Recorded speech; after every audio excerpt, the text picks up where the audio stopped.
વિદ્યાર્થી મિત્રો, આની આગળના લેક્ચરમાં આપણે બાયોલોજીની અંદર જોઈ ગયા છે મૂળના પ્રકારો શું છે, મૂળના કાર્યો શું છે, મૂળના સામાન્ય કાર્ય શું છે, મૂળના રૂપાંતરણો શું છે. રૂપાંતરણો એટલે કે આપણે વિશિષ્ટ કાર્યો. તો મૂળ વિશેની ચર્ચા આપણે આની આગળના લેક્ચરમાં કરેલી છે. આ લેક્ચરમાં આપણે ચર્ચા કરીશું પ્રકાર.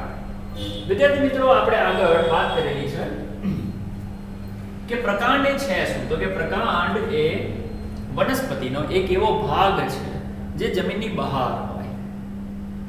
અને જમીનની બહાર એટલે કે ઉપર તરફ વિકાસ પામે. આ તમારી જમીન છે.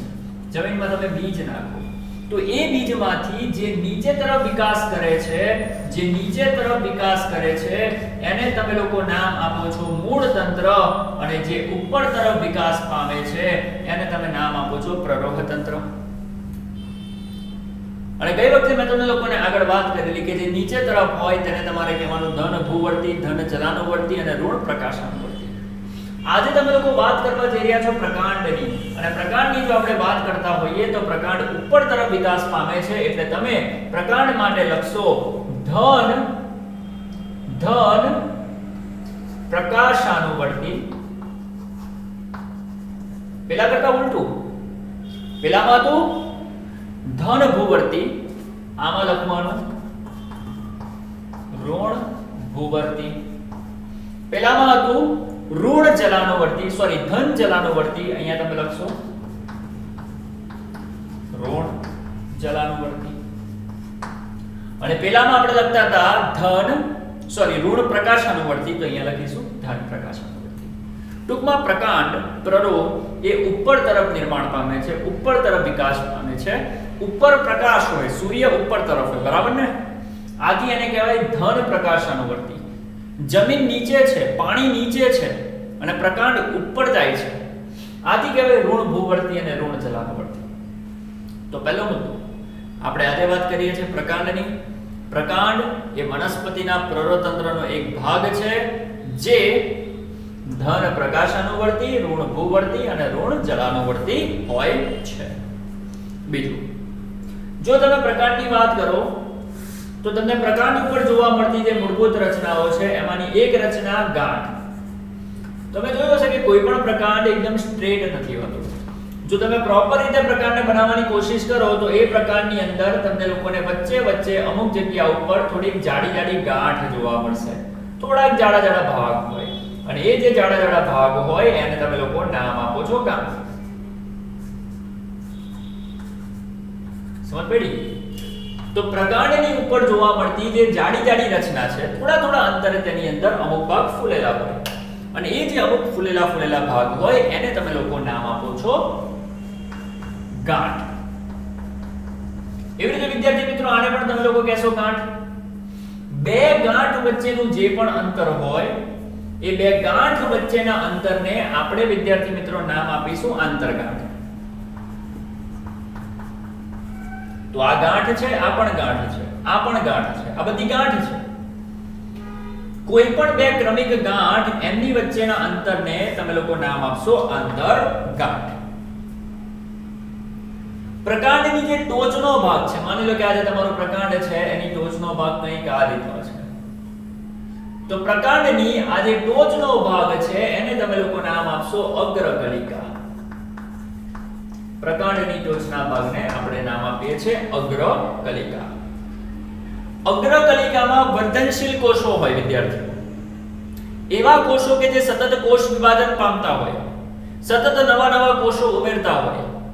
તો આ વિસ્તારમાં વર્ધનશીલ કોષો છે, અને વર્ધનશીલ કોષોને કારણે એ વિસ્તારમાં વૃદ્ધિ નિરંતર ચાલ્યા કરે છે, અને અગ્રકલિકા તમારો આ જે પ્રકાંડ છે એની વૃદ્ધિ માટે જવાબદાર છે.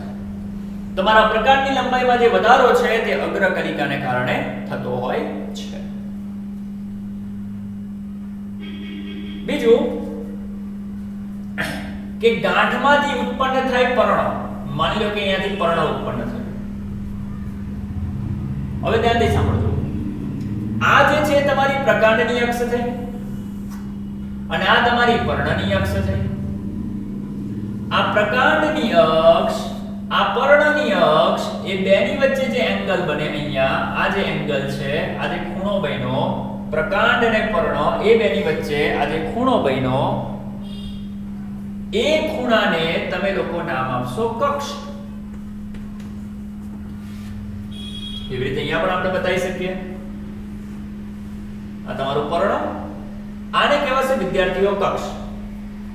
આ જે એંગલ બન્યો ને અહીંયા આ બેની વચ્ચે એને તમે લોકો નામ આપશો કક્ષ.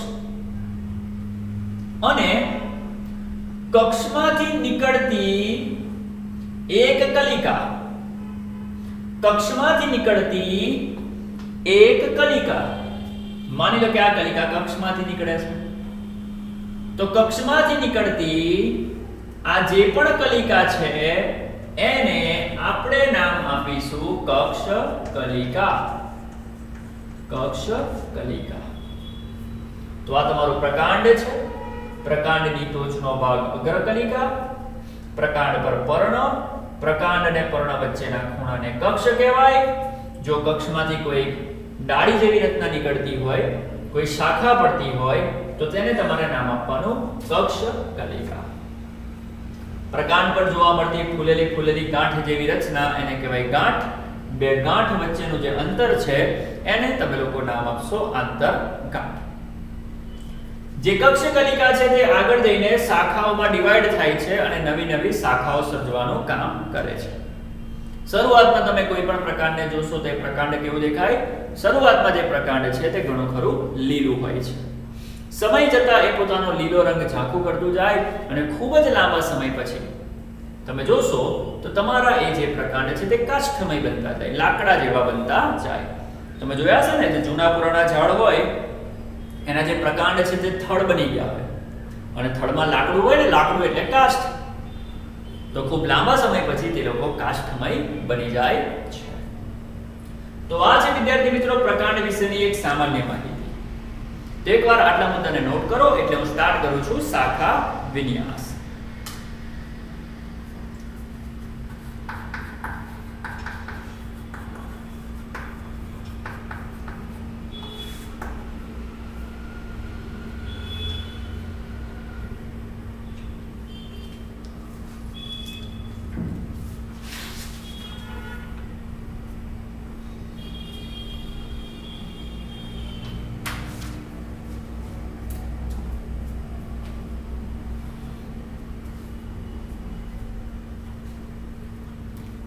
ઓકે, તો આપણે સ્ટાર્ટ કરીએ છીએ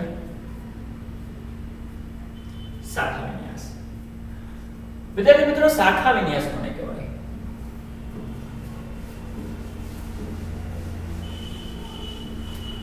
આપણે હમણાં જ વાત કરી કે પ્રકાંડની કક્ષમાંથી નીકળે કક્ષ કલિકામાં શાખાઓ પડે છે. તો પ્રકાંડમાંથી નીકળતી શાખા અને એ જે શાખાની ગોઠવણી છે એને આપણે નામ આપીએ છીએ શાખા વિન્યાસ. તો શાખા વિન્યાસ એટલે બીજું કઈ જ નહીં, પ્રકાંડ પર ઉદ્ભવતી શાખાઓની ગોઠવણી. પ્રકાંડ પરથી ઉદ્ભવતી શાખાઓની જે ગોઠવણી છે એને આપણે નામ આપીએ છીએ શાખા વિન્યાસ. શાખા વિન્યાસમાં આપણે બે પ્રકાર પાડીશું. તો શાખા વિન્યાસના બે પ્રકાર પડે છે. પહેલો જે શાખા વિન્યાસ છે તેને આપણે નામ આપીશું યુગ્મ શાખી. બીજો જે છે એને આપણે નામ આપીએ છીએ પાર્શ્વ શાખી. યુગ્મ શાખીનો મતલબ શું થાય વિદ્યાર્થીઓ? એને સમજતા જજો. યુગ્મ શાખીનો મતલબ કે માની લો આ તમારું પ્રકાંડ છે. હવે પ્રકાંડની લંબાઈ ધીમે ધીમે આગળ વધશે. ચાલો આ તમારું પ્રકાંડ છે, આ તમારી અગ્ર કલિકા છે. આ પ્રકાંડ છે, આ એની અગ્ર કલિકા છે. હવે સડનલી વિદ્યાર્થી મિત્રો કંઈક એવું થાય અને આ જે તમારી અગ્ર કલિકા છે એમાંથી બે ફાટ પડે. આ જે તમારી અગ્ર કલિકા છે એમાંથી બે ફાટ પડે. તો જો એમાંથી બે ફાટ પડે તો હું એને આ રીતે લખી શકું છું. હું એને આ રીતે બનાવી શકું.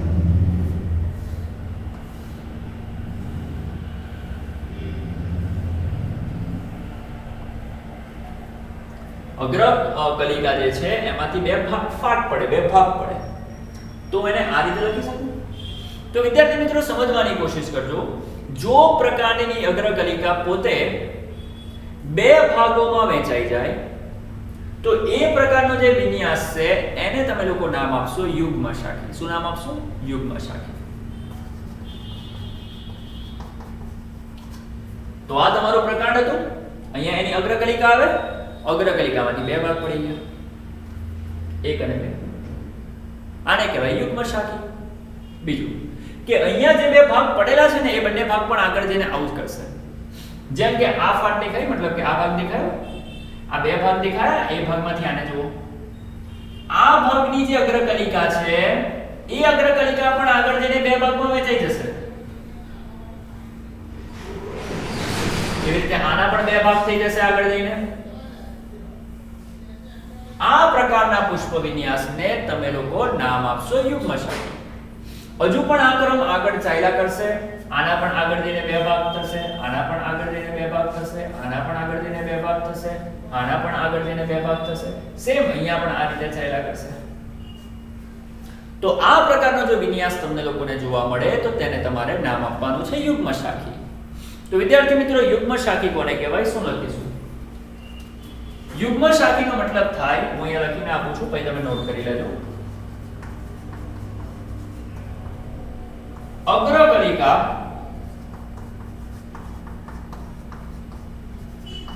સતત વિભાજન પામી, અગ્રકલિકા સતત વિભાજન પામી બે શાખા સર્જે.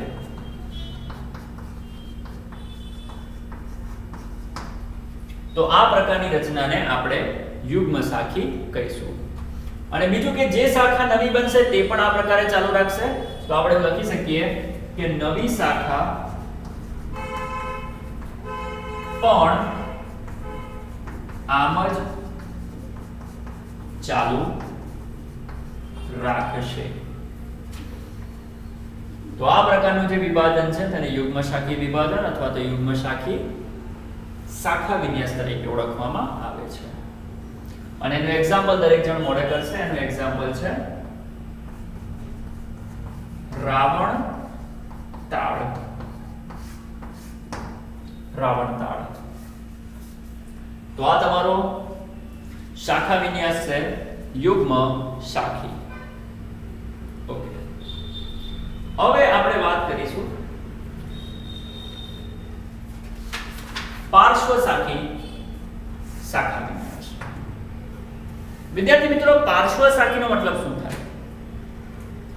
પાર્શ્વ શાખીનો મતલબ થાય, પાર્શ્વનો મતલબ વિદ્યાર્થીઓ આજુબાજુ. પાર્શ્વ એટલે આજુબાજુ. આ જે હાથ છે ને આપણા, એ આપણી પાર્શ્વ બાજુ એ કહેવાય. અહીંયા શું હતું? અહીંયા તમારી અગ્રકલિકા પોતે ડિવાઈડ થઈ જતી હતી. મતલબ કે તમારો ચોક છે એ ચોકની ટોચ ડિવાઈડ થઈ જાય, ચોકનો અગ્રભાગ ડિવાઈડ થઈ જાય. જો ચોકનો અગ્રભાગ ડિવાઈડ થઈ જાય તો તેને પાર્શ્વ ના કહેવાય, અગ્ર કહેવાય. અગ્ર વિભાજન થયું. અને આગળના ભાગનું બે ટુકડામાં વિભાજન થાય છે, એને તમે નામ આપ્યું યુગ્મ શાખી. હવે સાંભળજો, પાર્શ્વ શાખીમાં ટોચનું વિભાજન નહીં થાય, અગ્રકલિકા એઝ ઇટ ઇઝ રહેશે. સમજો, અગ્રકલિકા એઝ ઇટ ઇઝ રહેશે. અગ્રકલિકામાં કોઈ ફેરફાર નહીં થાય, અગ્રકલિકા એઝ ઇટ ઇઝ રહેશે. પણ પ્રકાંડની આજુબાજુથી કલિકાઓ નીકળશે. આજુબાજુથી કલિકા નીકળે. અને જો આજુબાજુથી કલિકા નીકળે એને તમે લોકો નામ આપશો પાર્શ્વ શાખી. આકૃતિ આપણે બનાવી દઈએ.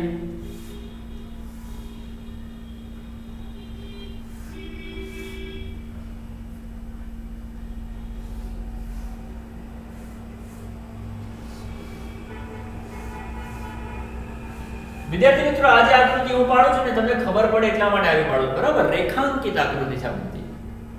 બાકી આ ટાઈપની વનસ્પતિ તમે કોઈ દિવસ જુઓ નહીં. આ ખાલી રેખાંકિત છે, તમને સમજ પડે કે ભાઈ આ તમારું પ્રકાંડ છે. જો પ્રકાંડની અગ્રકલિકા હજુ પણ છે, જો પ્રકાંડની અગ્રકલિકા હજુ પણ છે, એનું વિભાજન મેં નથી કર્યું, એને રાખી મૂકી છે એઝ ઇટ ઇઝ. અને પ્રકાંડમાં આજુબાજુથી કલિકાઓ નીકળે છે, આજુબાજુથી. આને કહેવાય વિદ્યાર્થી મિત્રો પાર્શ્વ. પછી આને પણ તમે પાર્શ્વ કહી શકો.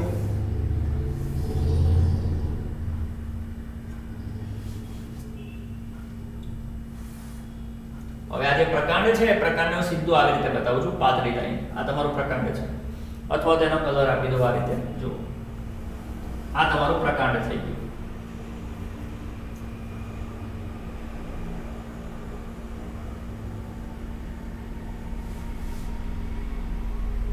જો આ તમારું પ્રકાંડ, પ્રકાંડમાંથી નીકળી કલિકા, પ્રકાંડ એમાંથી નીકળી શાખા, શાખા ક્યાંથી નીકળી? ટોચ પરથી નીકળી? ના, જો ભાઈ ટોચ છે તમારી સામે, જો આ ટોચ હજુ પણ એઝ ઇટ ઇઝ છે, ટોચ હજુ પણ એઝ ઇટ ઇઝ છે. સાઈડ પરથી શાખા નીકળી. એ જે શાખા સાઈડ ઉપરથી નીકળી, એ શાખાની પણ સાઈડ પરથી શાખા નીકળી. એ જે શાખા નીકળી એની પણ સાઈડ પરથી શાખા નીકળી. જોયું? તો આને પણ વિદ્યાર્થી મિત્રો તમે લોકો પાર્શ્વ કહી શકો. બીજું પણ એક્ઝામ્પલ જો પાર્શ્વ કઈ કઈ રીતે બની શકે ને જુઓ. હવે વિદ્યાર્થી હું આને ભૂસી નાખું છું, આનું કઈ એટલું બધું કામ નથી. આવડશે ને? આનું કઈ એટલું બધું કામ નથી. હજુ પણ જો પાર્શ્વ કઈ કઈ રીતે બની શકે. આ તમારું કોણ? બોલો. પ્રકાંડ. અહીંયા કોણ હશે? અગ્રકલિકા. જો અગ્રકલિકાનું કઈ નથી થયું, અગ્રકલિકાને તે રીતે રાખી મૂકો, સાઈડ ઉપરથી શાખા પડી. એ શાખામાં પણ આ તરફથી શાખા પડી, એ શાખાની પણ આ તરફ શાખા પડી. તો આને પણ તમે લોકો નામ આપશો પાર્શ્વ શાખી. કેમ? કારણ કે દર વખતે શાખા ટોચ પરથી નથી બનતી, ટોચના ટુકડા નથી થતા, સાઈડ પરથી નીકળે છે. જેમ કે આની સાઈડ પરથી આ નીકળી, એની સાઈડ પરથી આ નીકળી, એની સાઈડ પરથી આ નીકળી. એને આ રીતે પણ બનાવી શકાય.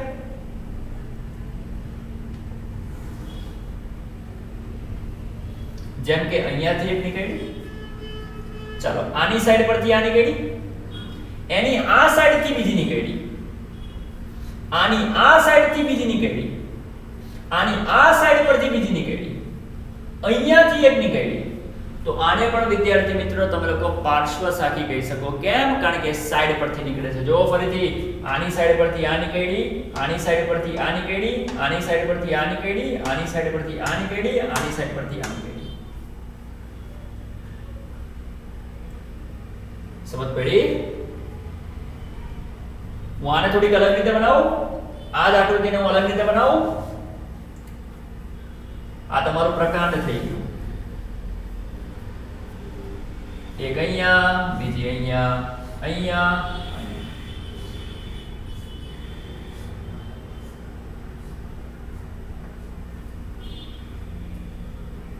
આ એક પ્રકાંડ છે, તેની આજુબાજુથી નીકળે છે.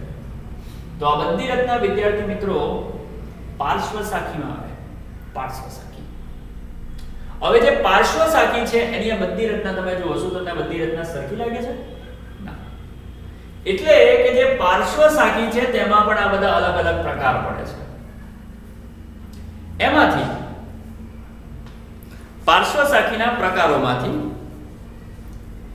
એક પ્રકાર પડે છે અપરિમિત. પાર્શ્વ શાખીના પ્રકારોમાંથી એક પ્રકાર પડે છે અપરિમિત, અને બીજો જે પ્રકાર પડે છે તે છે પરિમિત. ચાલો પરિમિત અપરિમિતને સમજવાની પહેલા હું તમને એક વસ્તુ ક્લિયર કરી દઉં. સમજો,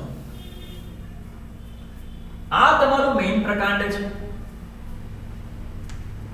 આ એની શાખાઓ છે. આ તમારું મેઈન પ્રકાંડ છે, એ પ્રકારની આ શાખા છે, શાખાની આ શાખા છે, શાખાની આ શાખા છે, શાખાની આ શાખા છે, શાખાની આ શાખા છે. સમજો, મારા શબ્દને પકડજો. આ મેઈન પ્રકાંડ છે અને આ બધી શાખાઓ છે. સવાલ એ છે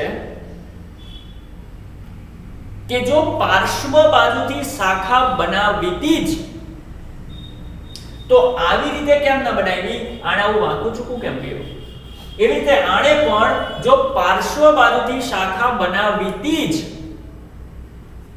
તો એને એક જ તરફ કેમ બનાવી? બીજી તરફ કેમ ન બને? તો સમજો વિદ્યાર્થી મિત્રો, આ એક એવો પ્રકાર છે જેમાં તમારું આ જે પ્રકાંડ છે ને, પ્રકાંડ, એ પ્રકાંડ પોતાની નિરંતર વૃદ્ધિ ચાલુ રાખે છે. વિદ્યાર્થી મિત્રો સમજો, આ પણ પાર્શ્વ શાખી છે, પાર્શ્વ પાર્શ્વ પાર્શ્વ, બધી પાર્શ્વ શાખી છે, પણ એ લોકોના ભેદની વાત કરું છું. વિદ્યાર્થી મિત્રો, આ જે વનસ્પતિ છે એનું જે પ્રકાંડ છે એ પોતાનો નિરંતર ગ્રોથ ચાલુ રાખે છે. ગ્રોથ નિરંતર થયા કરશે, નિરંતર થયા કરશે, નિરંતર થયા કરશે. એનો ગ્રોથ ચાલ્યા જ કરશે ભાઈ. અને જેમ જેમ ગ્રોથ એનો થશે તેમ તેમ તેની પાર્શ્વ શાખાઓ પણ નીકળતી જશે. તો પાર્શ્વ શાખાઓ પણ આ રીતે આગળ વધતી જશે. સમજ પડી કે ના? તો આ એક એવા પ્રકારનો પ્રકાંડ છે. અને આવું કેમ કે આનો ગ્રોથ નિરંતર ચાલ્યા કરે છે? તો વિદ્યાર્થી મિત્રો સમજો, આ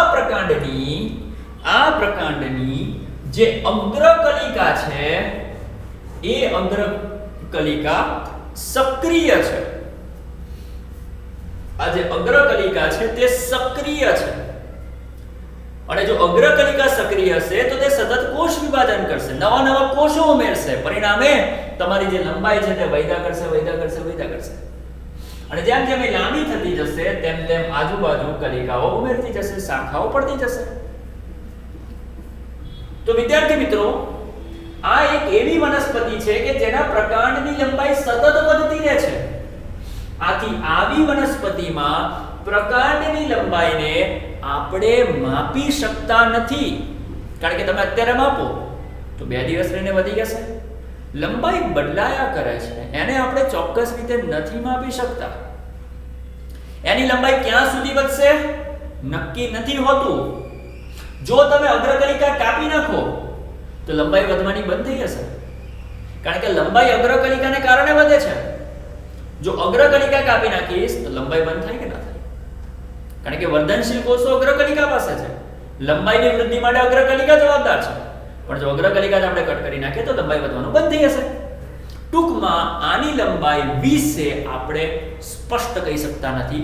જેની લંબાઈ વિશે આપણે સ્પષ્ટ ન કહી શકીએ તેવી લંબાઈને અપરિમિત લંબાઈ કહેવાય. જેની લંબાઈ ન માપી શકાય તે અપરિમિત. તો આવી જે વનસ્પતિ છે, આવી પાર્શ્વ શાખી જે વનસ્પતિ છે તેનો સમાવેશ થાય છે અપરિમિત પાર્શ્વ શાખી વનસ્પતિમાં. આવી વનસ્પતિઓનો સમાવેશ થાય છે અપરિમિત પાર્શ્વ શાખી વનસ્પતિઓમાં. અને એનું એક્ઝામ્પલ છે આસોપાલવ અને સરો. આસોપાલવનું ઝાડ તમે જોયું હશે, બરાબર? તો આસોપાલવ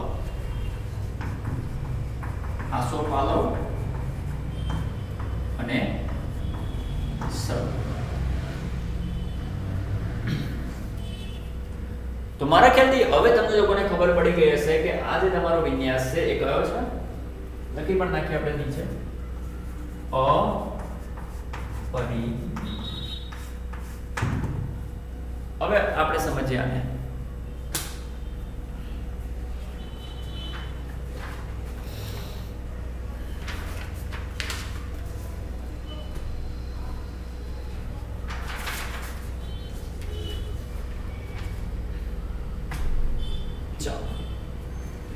હવે જે ભાગ પડે છે તેનું નામ છે પરિમિત શાખા વિન્યાસ.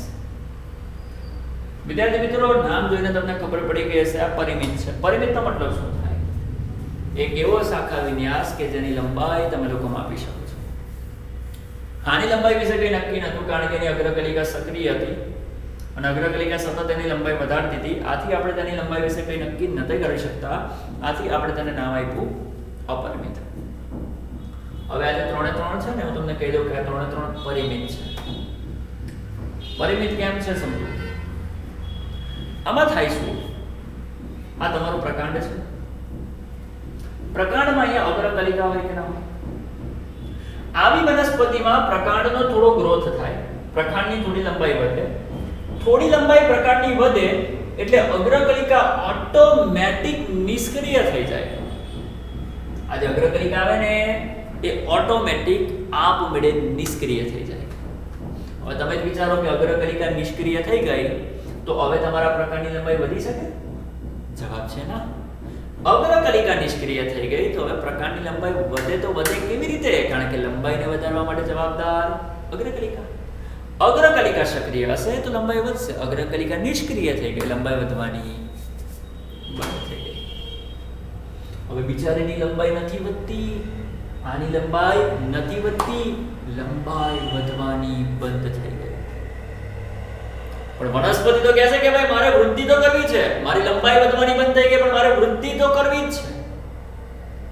વૃદ્ધિને કોઈ અટકાવી ના શકે, વૃદ્ધિને કોઈ અટકાવી ના શકે. અગ્રકલિકા ભલે નિષ્ક્રિય થઈ ગઈ પણ જે વૃદ્ધિ થવાની છે એને કોઈ અટકાવી નહીં શકે. અને થયું શું ખબર છે? અગ્રકલિકા નિષ્ક્રિય બની જતા અગ્રકલિકાના થોડા નીચેના ભાગેથી, અગ્રકલિકાના થોડા નીચેના ભાગોથી કોષો સક્રિય બની ગયા. હકીકતમાં ભાઈ આ વનસ્પતિ બિચારીને વૃદ્ધિ કરવી હતી, જો એની લંબાઈ આટલામાંથી કેટલી વધી, આટલામાંથી વધીને મોટી થઈ કે ના થઈ આટલી, પણ જેવી એની ઊંચાઈ આટલી વધી, જેવી બિચારીની હાઈટ આટલી વધી એટલે એની અગ્રકલિકા નિષ્ક્રિય થઈ ગઈ.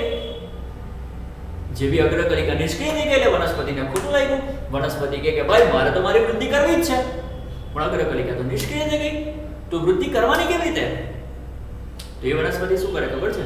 એની અગ્રકલિકાની થોડી નીચેથી કોષોને સક્રિય બનાવે અને અગ્રકલિકાના નીચેના કોષો સક્રિય બનતા તેમાં કોષ વિભાજન થાય અને ત્યાંથી નવા કોષો સર્જાય, જેના પરિણામે એક નવી કલિકા વિકાસ પામે. જોવા વ્હાઇટ કલિકા છે કે નહીં? અને આ રીતે તમારી વનસ્પતિની વૃદ્ધિ થવા લાગી. પણ પ્રોબ્લેમ શું થયો સમજો. પ્રોબ્લેમ શું થયો? ચાલો પહેલા આનો વિકાસ અટકી ગયો. જેવો આનો વિકાસ અટકી ગયો તો નવી શાખા અહીંયાથી બની. વૃદ્ધિ ચાલુ પણ આની વૃદ્ધિ અહીંયા સુધી પહોંચી, આની વૃદ્ધિ આની લંબાઈ આટલે સુધી વધી, પછી આનો પણ વિકાસ અટકી ગયો, આનો પણ વિકાસ અટકી ગયો. હવે શું કરવાનું?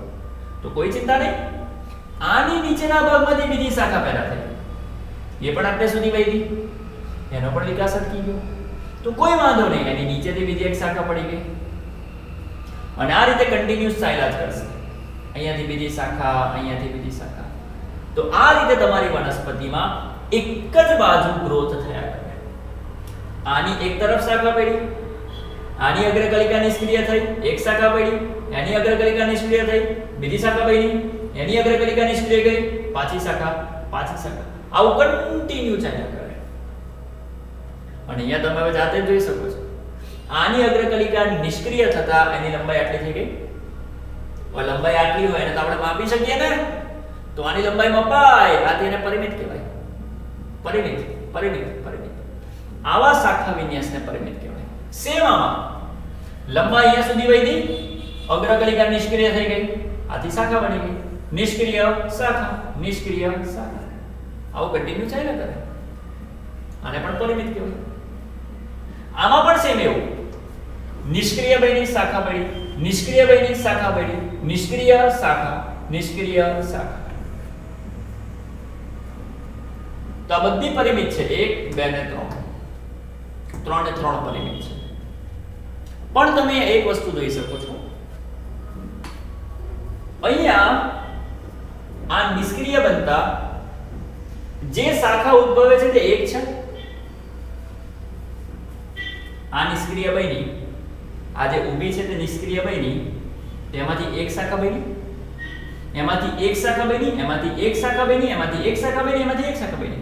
મતલબ કે દર વખતે એક શાખા બને છે. સેમ એક એક એક, આમાંથી એક, આમાંથી એક, એક એક એક. દર વખતે એક શાખા પડે છે. આથી આપણે એને નામ આપીશું પરિમિત તો ખરી, પણ એક શાખી પરિમિત. શું નામ આપીશું? એક શાખી પરિમિત. આ ત્રણે કહેવાશે એક શાખી પરિમિત. એક શાખા પડે, એક શાખા પડે, આથી એક શાખી પરિમિત.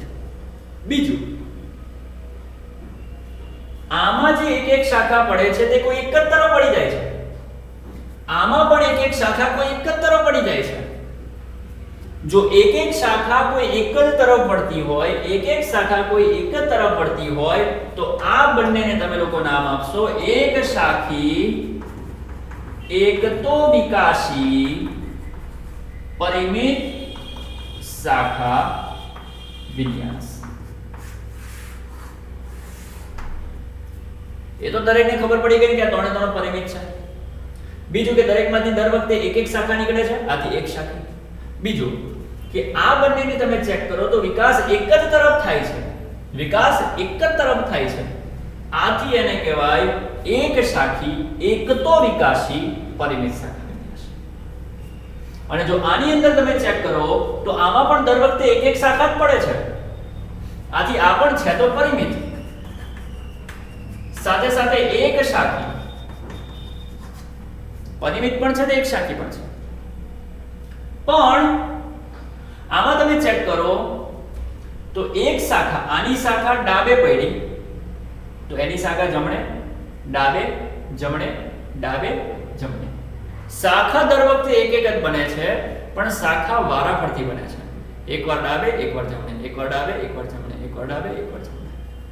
અને જો આ રીતે શાખા પડતી હોય તો તેને તમારે નામ આપવાનું પરિમિત એક શાખી ઉભયતો વિકાસી શાખા વિન્યાસ.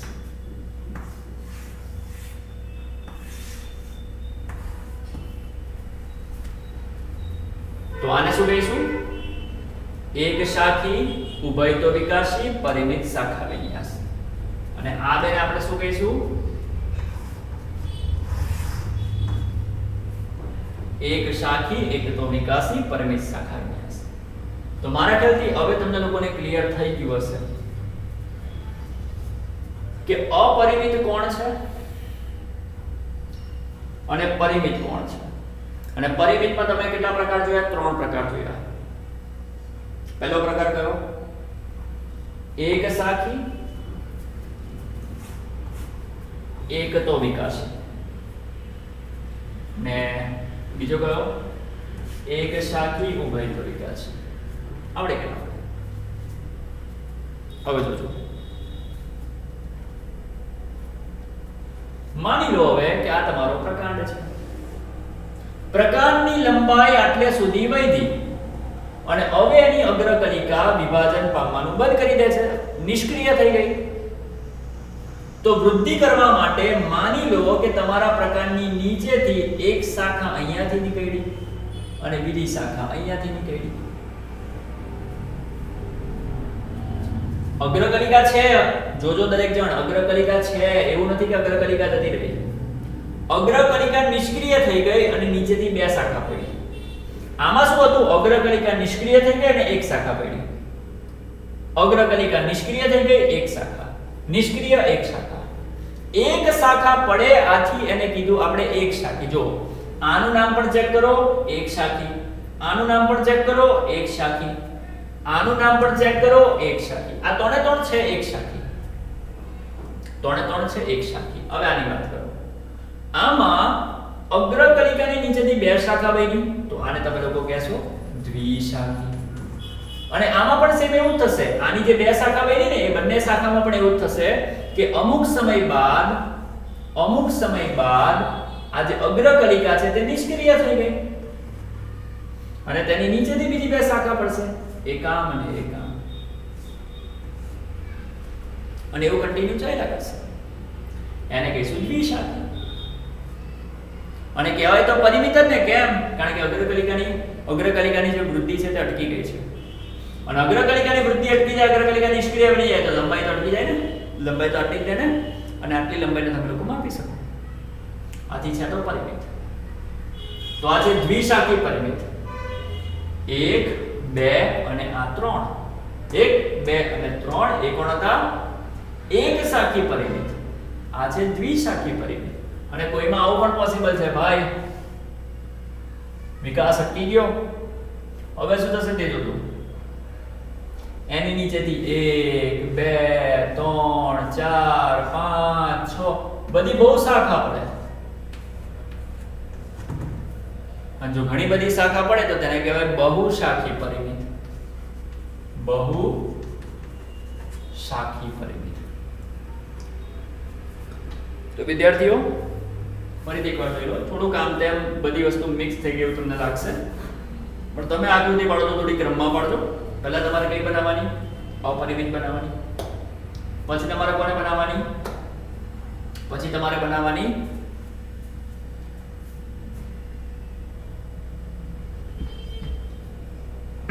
એક કામ કરો, આટલી વસ્તુ નોટ કરી લો, પછી સમજાવું.